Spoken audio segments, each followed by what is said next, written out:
A few moments later.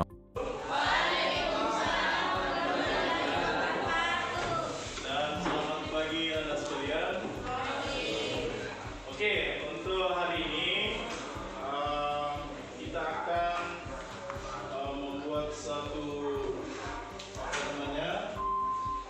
keyakinan kelas, dibuat lebih sederhana. Kenapa saya sudah kalau peraturan kelas kayak ini, ya, ini banyak sekali, dan kita tidak bisa menghafal semua, mengingat semua. Nah, kita merubah itu ke dalam bentuk keyakinan kelas. Ya, jadi nanti kata-katanya atau kalimat-kalimatnya itu dari Anda semua. Nah, pertama saya menjelaskan dulu apa itu keyakinan kelas. Mengapa adanya keyakinan kelas penting untuk terbentuknya sebuah budaya positif. Jadi nanti larinya itu keyakinan kelas adalah budaya positif. Tahu kan budaya positif? Ya, misalnya membersihkan, yakin membersihkan, itu budaya positif. Jadi yakin mengerjakan tugas, itu budaya positif. Nah, kemudian ada ini pertanyaan berikut yang begini, mengapa kita memiliki peraturan tentang penggunaan helm? Yang kedua adalah mengapa kita memiliki peraturan tentang penggunaan helm pada saat mengendarai kendaraan roda 2? Nah, kemungkinan jawaban adalah untuk apa? Keselamatan, ya, keselamatan atau menghindari ditilang oleh polisi, ya kan? Ya.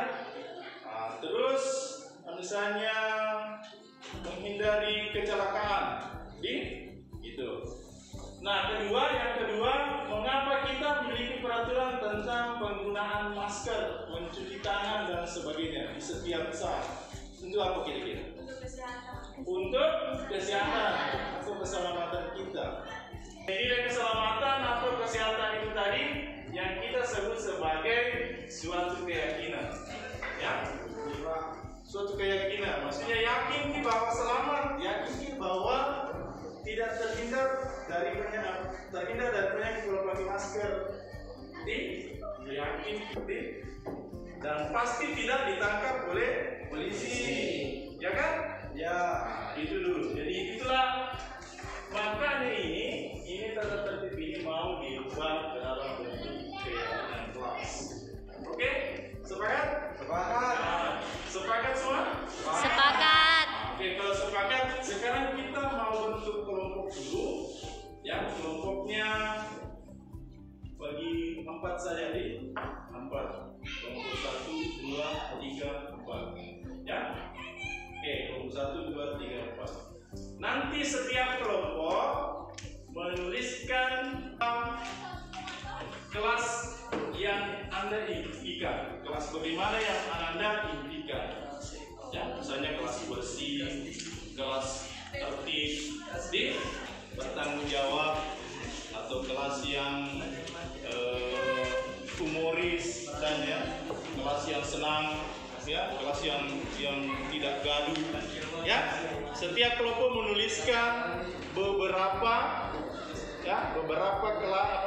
kelas yang Anda impikan. Seperti apa kelas Anda yang impikan? Paham? Oke, jadi buatlah dulu satu dibuat di dalam kertas lembar. Ya, kertas lembar, ya. Ya, silakan bekerja dulu. Buatkan satu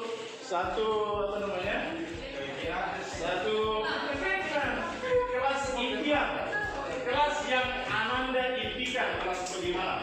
Yang tulis saya tadi kelas yang tertib, satu, kelas yang bertanggung jawab. Nah, itu dulu. Nanti hasilnya itu disimpulkan, ya, menjadi suatu keyakinan. Oke, silakan. Satu orang saja menulis. Saya pengen tulisin.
Ya, waktunya kurang lebih 5 menit ya.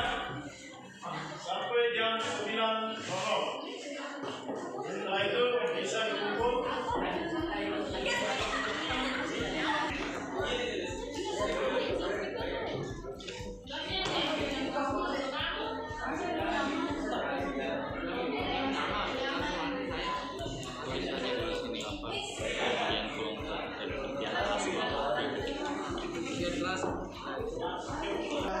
Baik ya, yang bagus.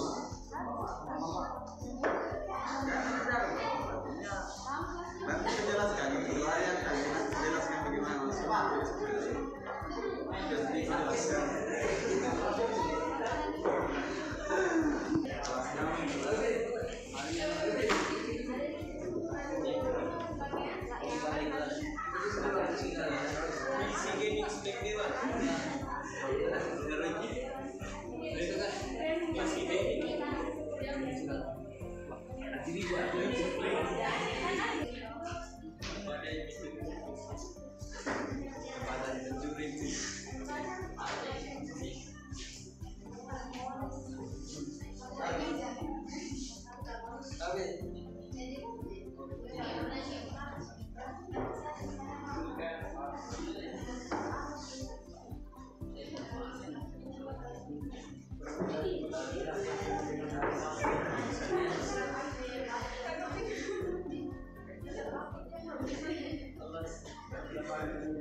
Ya, semua tolong berkontribusi membuat ini panduannya di atas kolomnya di atas ini. Jadi keyakinan kelas itu bersifat lebih abstrak daripada peraturan yang lebih rinci dan konkret.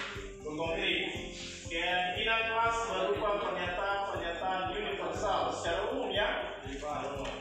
Peraturan keyakinan kelas, pernyataan keyakinan kelas senantiasa dibuat dalam bentuk positif. Ya, semuanya positif.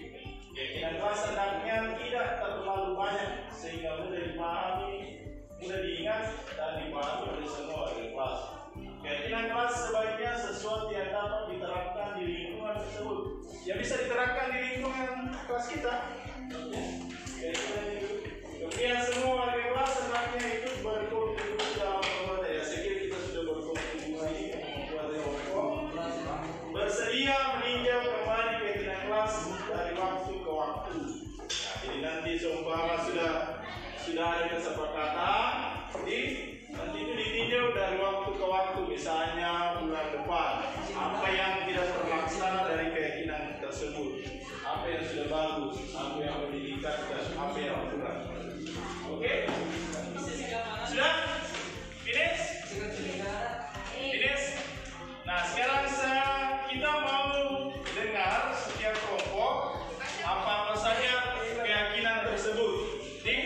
Kemudian tentu alasannya kenapa, ya.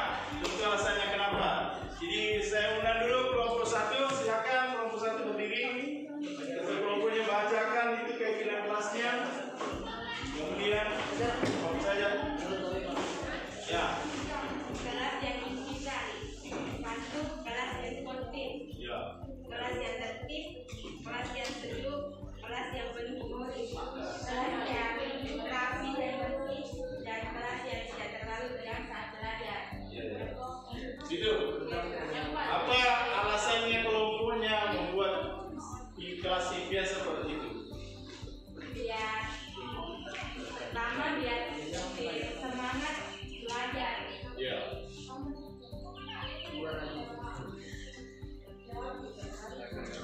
Dia semangat belajar. Oke, thank you. Bagus. Ya, kasih tepuk tangan dulu.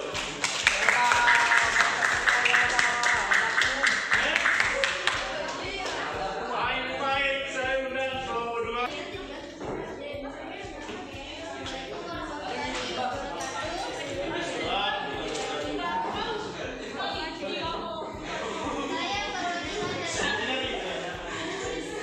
Saya perwakilan dari kelompok 2 akan menyampaikan asumsi dari kelompok kami.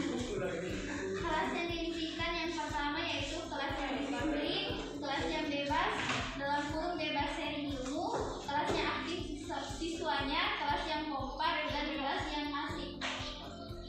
Alasannya apa? Alasannya supaya kayak nyaman belajarnya, gitu nggak tegang. Oke, good. Thank you. Next, what about group 3? Mana group 3?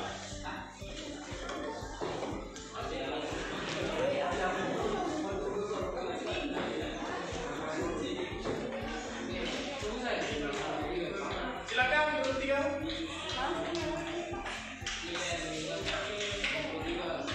Satu, kelas yang bersih, 2, kelas yang memiliki fasilitas yang lengkap, 3, kelas yang bertanggung jawab atas cara tertib dan berlaku dalam kelas, 4, kelas yang siswanya dapat saling menolong antara kelas lainnya, 5, kelas yang kompak dalam belajar. Kompak dalam belajar. Oke, sama ya. Oke, thank you. Bagus. Ya. Sekarang grup 4 silakan. Saya perwakilan dari kelas 4, kelas yang bersih, kelas yang aman, kelas yang damai, kelas yang memegang teguh solidaritas. Alasan agar bisa belajar dengan baik. Nah, alasannya nggak bisa belajar. Oke, bagus. Ya. Mana kayaknya bisa saya lihat.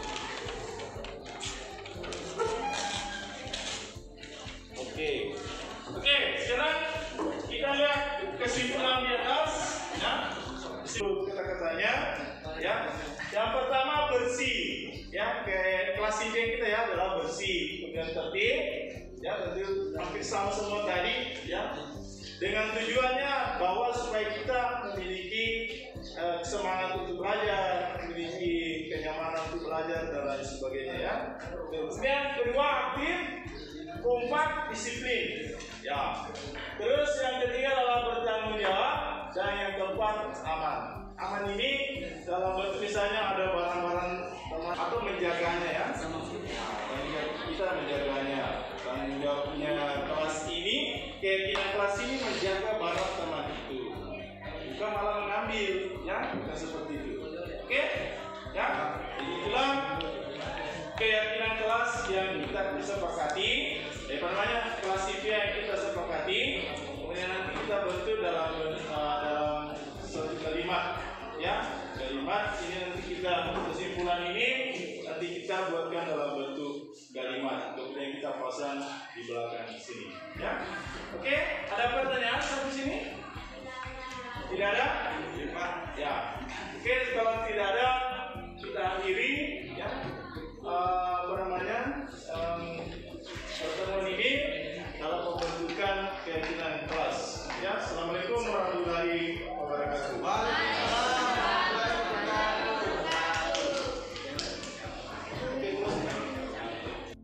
A few moments later.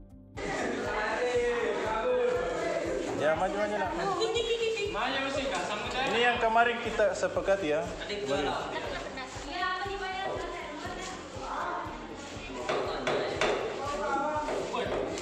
Oke, lanjut lagi di tengah-tengah situ, di tengah-tengah. Sini Pak. Ya.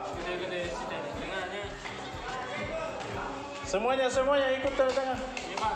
Siapa ya? Tengah Pak, minggu itu bawa.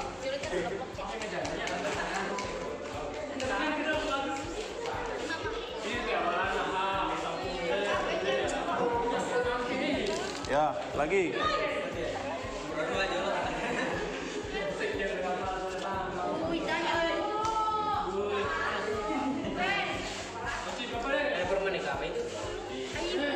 Nggak apa-apa biar. Cepat ceder. Punya yang kosong ya, isi lagi. Tempat yang kosong. Ini nih. Tanda.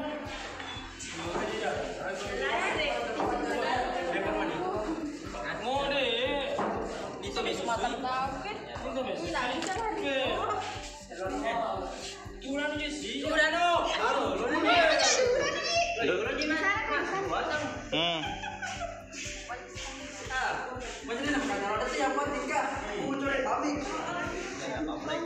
Sudah maka?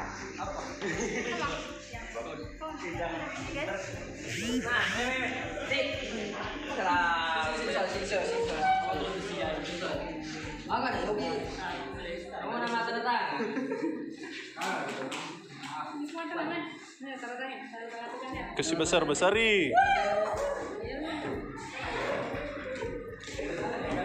Kasih besar-besari. Yang kosong lagi.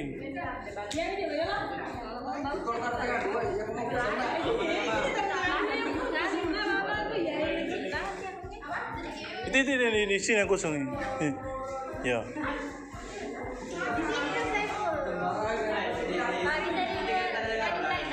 Bisa isi yang kosong itu. Kasih besar. Ya. Kasih full. Ya apa-apa. Kasih full kalau masih banyak besari. Tidak ada juga yang mau.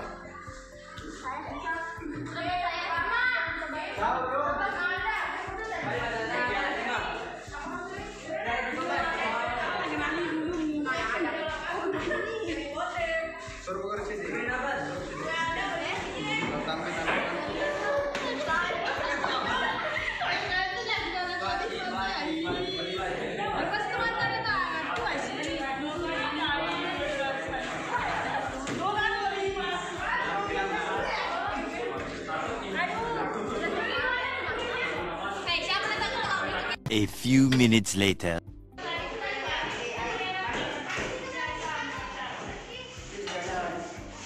Proses pemasangan. A few moments later. Bismillahirrahmanirrahim. Assalamualaikum warahmatullahi wabarakatuh.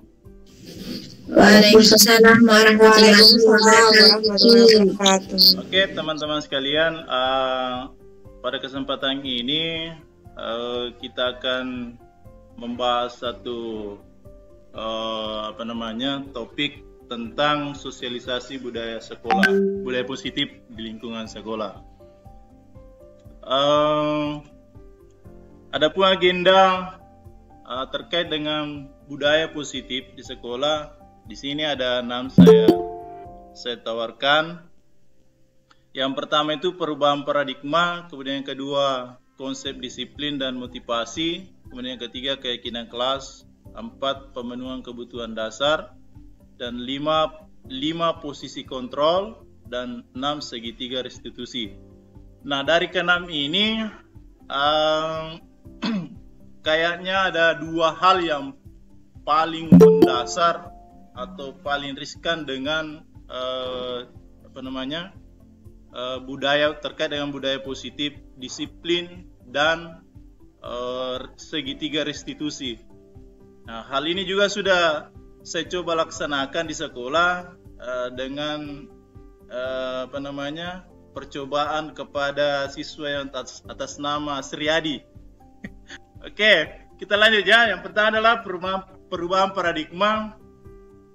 Untuk membangun budaya positif, sekolah perlu menyediakan lingkungan yang positif, aman, dan nyaman agar murid-murid mampu berpikir, bertindak, dan mencipta dengan merdeka, mandiri, dan bertanggung jawab.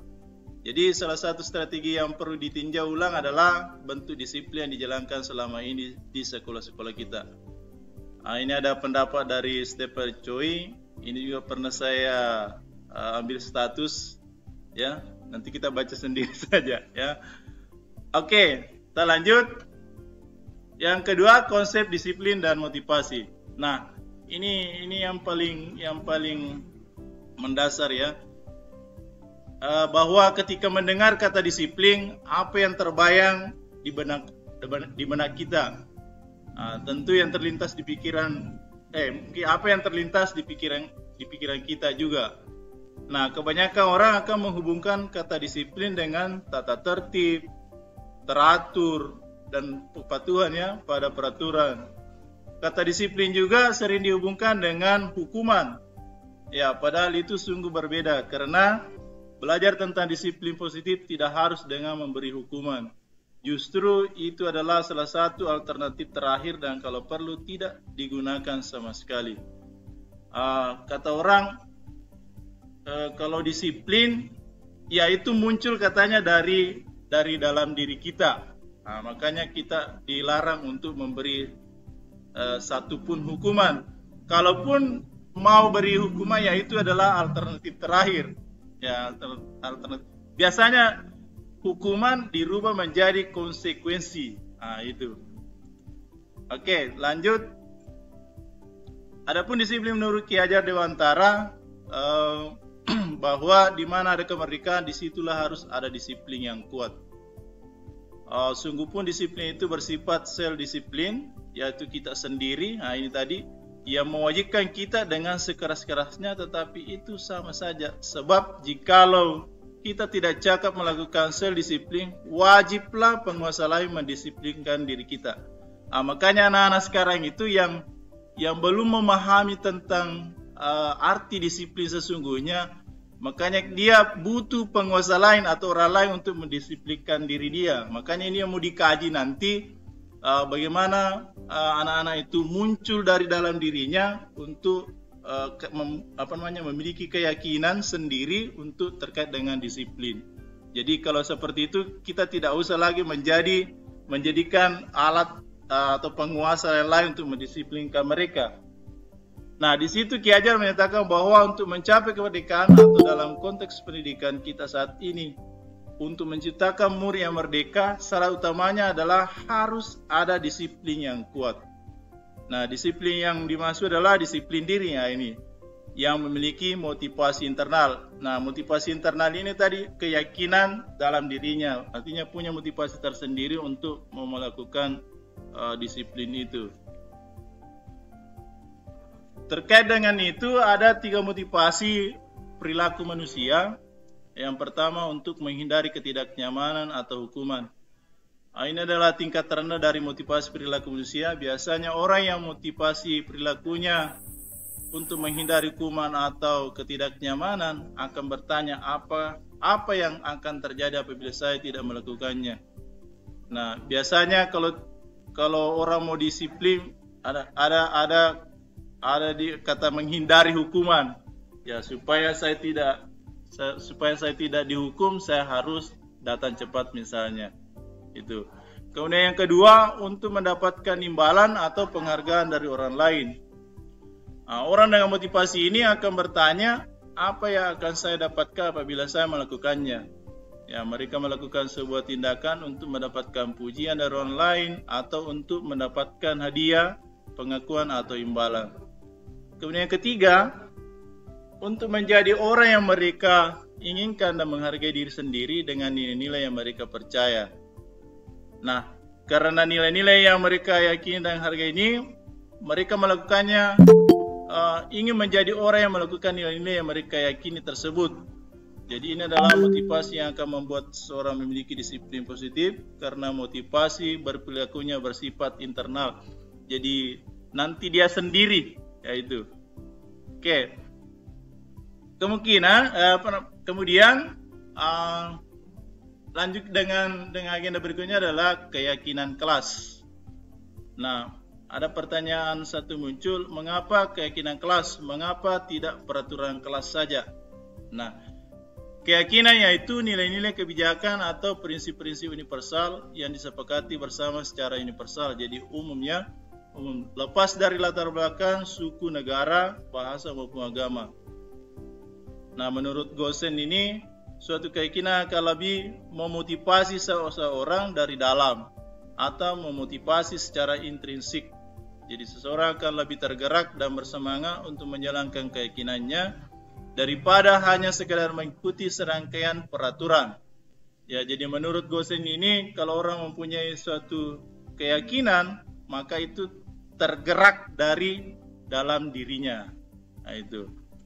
Nah, makanya kita salah satu program saya adalah melakukan suatu perubahan, yaitu merubah peraturan kelas menjadi satu keyakinan kelas, dengan maksud bahwa dengan anak-anak meyakini kelasnya, meyakini dirinya, akan bisa kelasnya menjadi bagus. Nanti ada contoh-contohnya. Nah, ini salah satu pembentukan keyakinan kelas. Ya, keyakinan kelas bersifat lebih abstrak daripada peraturan yang lebih rinci dan konkret. Keyakinan kelas berupa pernyataan-pernyataan universal. Kemudian pernyataan keyakinan kelas senantiasa dibuat dalam bentuk positif. Keyakinan kelas hendaknya tidak terlalu banyak sehingga mudah diingat dan dipahami oleh semua warga kelas. Keyakinan kelas sebaiknya sesuatu yang dapat diterapkan di lingkungan tersebut dan bersedia meninjau kembali keyakinan kelas dari waktu ke waktu. Jadi rupanya keyakinan kelas ini nanti setelah kita bentuk itu bisa ditinjau dari waktu ke waktu atau per semester, apakah berhasil atau tidak. Kalau tidak berhasil berarti nanti kita bisa rubah lagi. Jadi dari peraturan kelas tadi itu dirubah menjadi keyakinan kelas. Jadi saya kemarin melakukan satu pertemuan dengan anak wali saya membuat satu keyakinan kelas berdasarkan keinginan mereka. Caranya kemarin itu saya berikan kesempatan melalui berkelompok kepada anak-anak untuk membuat atau menuliskan impian kelas yang diimpikan. Kelas yang diimpikan ini tadi nanti akan dirumuskan menjadi suatu keyakinan kelas. Itu ada satu kasus untuk pemenuhan kebutuhan dasar. Sekiranya kita lewati saja ini juga. Nah, ini yang penting. 5 kebutuhan dasar manusia. Yang pertama itu kebutuhan bertahan hidup. Kemudian cinta dan kasih sayang, penguasaan, kebebasan, dan kesenangan. Dari kelima ini, inilah yang mau diterapkan kepada siswa, atau inilah yang mau diidentifikasi. Seperti kayak Sriadi itu, 5 kebutuhan dasar ini apakah ada yang tidak terpenuhi? Ya, mungkin barangkali Sriadi itu kurang cinta dan kasih sayang dari rumahnya, atau di rumahnya terlalu ditekan, tidak memiliki kebebasan, sehingga sampai di sekolah dia keluyuran jalan terus nasenge bunyi terjauh kami itu ya. Atau Asriadi itu tidak senang kalau dia di dalam kelas. Itu mau digunakan ini nanti. Ya. Kemudian penjelasannya, kebutuhan bertahan hidup. Kebutuhan bertahan hidup atau survival adalah kebutuhan yang bersifat psikologis untuk bertahan hidup, misalnya kesehatan, rumah, dan makanan. Kemudian yang kedua, cinta dan kasih sayang, kebutuhan untuk diterima. Ya, anak-anak yang memiliki kebutuhan dasar cinta dan kasih sayang yang tinggi biasanya ingin disukai dan diterima oleh lingkungannya. Ya, banyak anak ini yang butuh ini, cinta dan kasih sayang. Kemudian pengusahaan atau kebutuhan pengakuan atas kemampuan. Jadi anak-anak yang memiliki kebutuhan dasar akan kekuasaan yang tinggi biasanya selalu ingin menjadi pemimpin. Ya, ada juga anak-anak yang biasa selalu ingin berkuasa. Kalau seperti itu berarti cita-citanya ini menjadi pemimpin. Kemudian kebebasan atau kebutuhan akan pilihan. Anak-anak dengan kebutuhan kebebasan yang tinggi menginginkan pilihan. Mereka perlu banyak bergerak, suka mencoba-coba, tidak terlalu terpengaruh orang lain, dan senang mencoba hal baru dan menarik. Kemudian yang terakhir adalah kesenangan atau kebutuhan untuk merasa senang. Jadi anak-anak dengan kebutuhan dasar, kesenangan yang tinggi biasanya ingin menikmati apa yang dilakukan. Mereka juga konsentrasi tinggi saat mengerjakan hal yang disenangi. Makanya menurut Ki Hajar Dewantara, anak-anak itu dulu dibuat menjadi senang. Ya, jadi kalau anak-anak sudah senang, ya kemungkinan besar itu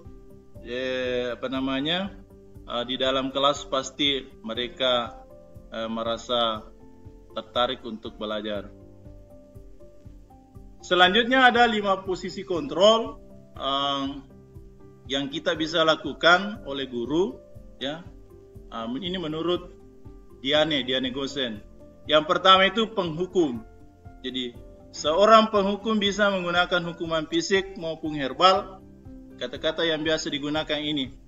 Nah, terkadang kita lakukan ini juga. Patuhi aturan saya atau awas. Ini kata-kata biasa keluar dari mulut seorang penghukum. Kamu selalu saja salah. Nah, selalu pasti, selalu yang terakhir selesai. Ya, ini menjadi selesai terakhir, ya itu biasa kan kita tidak sadari itu. Nah, dalam hal ini adalah penghukum istilahnya. Jadi guru seperti ini senantiasa percaya hanya ada satu cara agar pembelajaran bisa berhasil, yaitu cara dia. Nah, ini. Kemudian yang kedua, membuat orang merasa bersalah. Posisi ini biasanya guru akan bersuara lebih lembut. Membuat orang merasa bersalah akan menggunakan keheningan yang membuat orang lain merasa tidak nyaman, bersalah atau rendah diri. Kata-kata yang keluar dengan lembut akan seperti misalnya, ibu atau bapak sangat kecewa sekali dengan kamu. Kamu di sini berarti murid ya. Kemudian berapa kali bapak harus memberitahu kamu ya? Gimana coba kalau orang tua kamu tahu kamu berbuat begini? Nah, ini biasa kita lakukan juga. Sebenarnya itu dalam kita membuat anak-anak merasa bersalah. Itu. Kemudian yang ketiga, teman. Guru pada posisi ini tidak akan menyakiti murid, namun akan tetap berupaya mengontrol murid melalui persuasi. Posisi teman pada guru bisa negatif ataupun positif. Mereka berkata, ayo bantulah demi bapak ibu ya. Ayo ingat tidak bantuan bapak selama ini. Ya, sudah kali ini tidak apa-apa. Nanti ibu bantu bereskan. Hal negatif dari posisi teman adalah bila suatu saat guru tersebut tidak membantu, maka murid akan kecewa dan berkata, saya pikir bapak ibu teman saya. Satu kekurangannya kalau kita ambil posisi kontrol teman terhadap siswa atau murid, ketika di luar nantinya, ya misalnya di luar lingkungan sekolah, ketemu di jalan, ya karena dia anggap kita sebagai temannya, mungkin harus dia bilang, halo pak, ini yang jelek.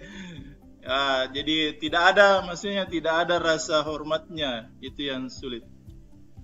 Kemudian yang keempat,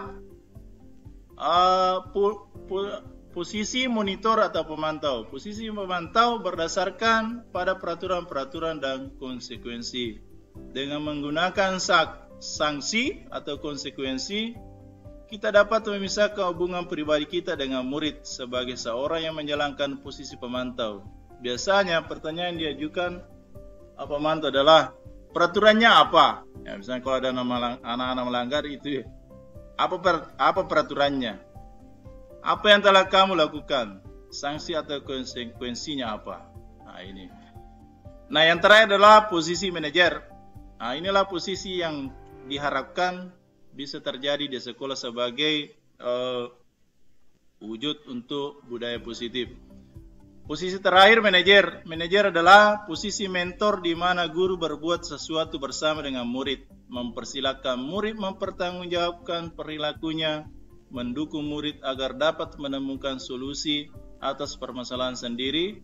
Seorang manajer akan berkata seperti ini, apa yang kita yakini, apakah kamu meyakininya? Jika kamu meyakininya, apakah kamu bersedia memperbaikinya? Jika kamu memperbaiki ini, hal ini menunjukkan apa tentang dirimu? Apa rencana kamu untuk memperbaiki hal ini? Nah, diharapkan kepada teman-teman sekalian, inilah nanti manajer ini yang menjadi posisi kontrol kita ketika anak-anak melakukan suatu kesalahan. Maksudnya bahwa jangan kita hanya menjadikan mereka penghukum atau merasa bersalah, tetapi kita harus mencarikan solusi, ya, solusi atas kesalahannya itu, atas perilakunya itu. Ini yang diharapkan. Selanjutnya, yang terakhir, segitiga restitusi. Ya, sebagai seorang guru, ketika murid Anda melakukan kesalahan, tindakan mana yang akan kita lakukan? Kita menunjukkan kesalahannya dan memintanya melihat kesalahannya baik-baik, atau kita mengatakan kamu seharusnya tahu bagaimana kamu seharusnya bertindak, atau kita mengingatkan murid, ya, akan kesalahan yang sama di waktu sebelumnya. Kalau Anda melakukan tindakan-tindakan di atas, maka kita akan membuat murid merasa menjadi anak yang gagal. Pertanyaannya sekarang adalah bagaimana kita sebaiknya respon kita bila ada murid kita melakukan kesalahan. Inilah yang saya lakukan terhadap anak didik kita di kelas 10 IPA itu atas nama Sriadi, segitiga restitusi. Jadi waktu itu dia melakukan satu kesalahan, ya, di dalam kelas waktu saya masuk. Dia tidak mengerjakan tugas yang diberikan, selalu jalan-jalan dan lain sebagainya, mengacau. Jadi saya berikan satu restitusi besoknya. Tuh. Ini ada pengertiannya, kita lewati saja. Ini juga. Ini di sini dia. Waktu Asriadi melakukan kesalahan itu, saya dulu menstabilkan identitasnya. Kesalahannya, maksudnya kesalahannya Asriadi itu. Saya kasih tahu dia, setiap orang pasti pernah melakukan kesalahan. Saya bilang, tidak ada orang di dunia ini yang sempurna. Tidak ada orang yang tidak pernah melakukan kesalahan. Supaya membangkitkan kesemangatnya bahwa yang saya lakukan ini, saya akui kesalahan itu. Terus kamu bukan satu-satunya yang pernah melakukan ini. Jadi apa artinya ini bahasa Bugisnya? Palisu jolo sumengat. Nah, aja terilai, jangan selalu ditekan, itu dulu. Ya. Kemudian setelah itu saya lakukan validasi tindakan yang salah. Ya. Waktunya dia terlambat, saya juga tangani satu kali itu. Saya bilang, bahkan Asriadi, kamu bisa bolos sebenarnya, atau kamu bisa jangankan merokok, kamu bisa narkoba. Langsung dia menghindar. Tidak Pak, tidak. Ini sudah divalidasi tindakan yang salah. Mereka mengakui, dia mengakui bahwa tidak akan melakukan hal yang lebih buruk. Nah, itu. Ada kata-kata yang bisa kita gunakan. Ya, kamu tentu punya alasan mengapa melakukan itu. Nah, kemudian ada cara yang lebih efektif untuk mendapatkan apa yang kamu butuhkan. Ya. Padahal kalau sebenarnya Asriadi itu ada kebutuhan yang tidak terpenuhi dalam lingkungannya atau dalam keluarganya atau bahkan dirinya sendiri. Nah, setelah itu yang terakhir menanyakan keyakinan. Nah, pasti di dalam setiap siswa, dalam setiap manusia pasti punya keyakinan dalam dirinya. Keyakinan di sini bukan maksudnya dari agama, ya, tapi keyakinan akan hal-hal yang kebajikan, hal-hal yang positif. Ya, kitalah menanganinya, mengembalikannya dengan keyakinan kelas apa yang telah kita sepakati, atau kamu ingin menjadi orang yang seperti apa. Makanya Asriadi itu kalau ketemu dengan saya mungkin agak ya masih agak liar sedikit, tapi dia sudah agak tunduk. Dia mau mendengarkan apa yang saya biasa kasih wejang, kasih motivasi. Ya, bagusnya selalu diberikan semangat dan selalu diberikan satu motivasi terkait dengan kehidupannya dulu, supaya nanti ke depannya bisa berubah. Saya kira seperti itu. Jadi bukan cuma Asriadi itu saya ambil sebagai kelinci percobaan, ya. Ya, bukan cuma dia, tapi untuk sekarang dengan budaya positif ini akan sulit sekali kalau sekarang kita terapkan di sekolah, tapi perlahan saya yakin pasti bisa, karena mulai dari TK, SD sampai SMA, kalau penerapan budaya positif ini oleh calon guru penggerak bisa diterapkan dengan baik, ya insya Allah mungkin 3 tahun atau 2 tahun ke depan kita bisa enak sekali kita mengajar di SMA. Artinya tidak ada lagi suatu keganjalan, tidak ada lagi barangkali suatu nanti masalah dengan siswa kita. Apa yang membuat siswa kita begini? Karena kurangnya perhatian dari Bapak dan Ibu. Saya kira itu teman-teman sekalian yang bisa saya share. Ini bukan saya menggurui, tapi kita belajar sama-sama. Mudah-mudahan dengan ini kita bisa menjadi guru yang lebih profesional dalam menangani siswa kita. Terima kasih. Mungkin ada hal-hal yang bisa yang mengganjal teman-teman. Waden, Ibu Santi. Atau ada hal yang perlu diseringkan, bisa kita sharing-sharing saja. Barangkali ada yang perlu ditanyakan terkait dengan yang saya sudah paparkan tadi. Silakan. Saya Pak, terima kasih. Assalamualaikum warahmatullahi wabarakatuh. Saya hanya sharing Pak, mengingat tadi sistemnya segitiga restitusi itu, ini khusus kelas 10 IPS. Di 10 IPS tempo hari itu Pak, waktu saya mengajar prakarya, ternyata di 10 IPS itu ada 2 kubu laki-laki. Ya, betul.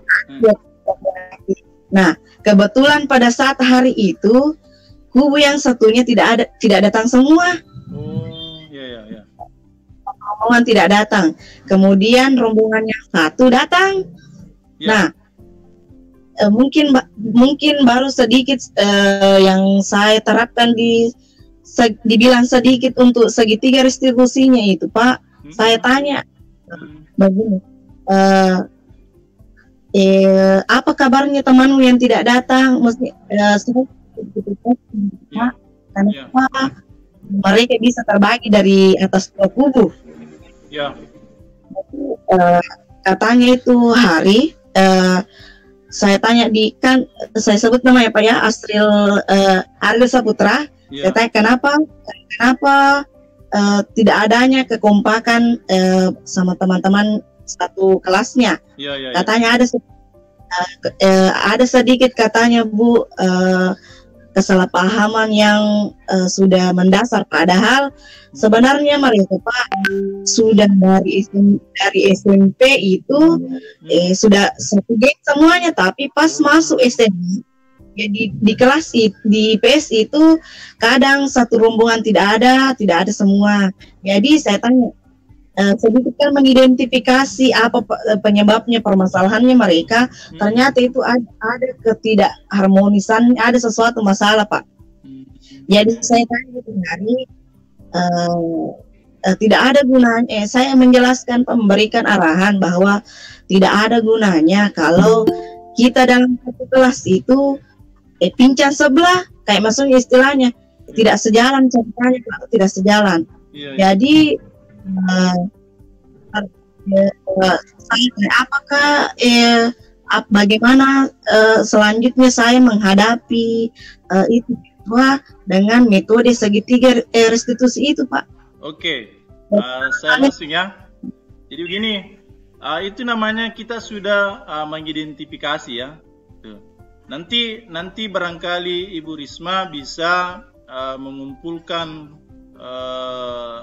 kelas 10 IPS itu yang mungkin pada waktu kita mengajar saja lakukan mungkin validasinya dulu ya, validasinya dulu.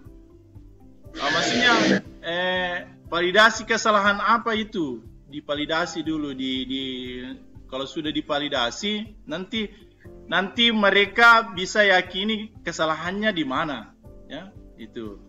Nah, setelah sudah dia yakini kesalahannya di mana, nanti itu bisa berubah sendiri. Tapi dengan jalan kita harus kasih support. Kita harus kasih support, kita harus kasih motivasi bahwa yang kamu lakukan itu tentang geng-geng atau tentang kumpul grup-grup itu tidak bagus, ya. Bagaimana nanti misalnya kalau ada acara di dalam kelas misalnya, kalau kita tidak kompak, tidak melakukan kolaborasi, pasti tidak bisa tercapai, ya. Jadi di sini banyak kalau segitiga restitusi itu banyak memotivasi anak-anak, banyak memotivasi anak-anak untuk melakukan hal-hal perubahan dari yang mendasar dari dirinya dulu.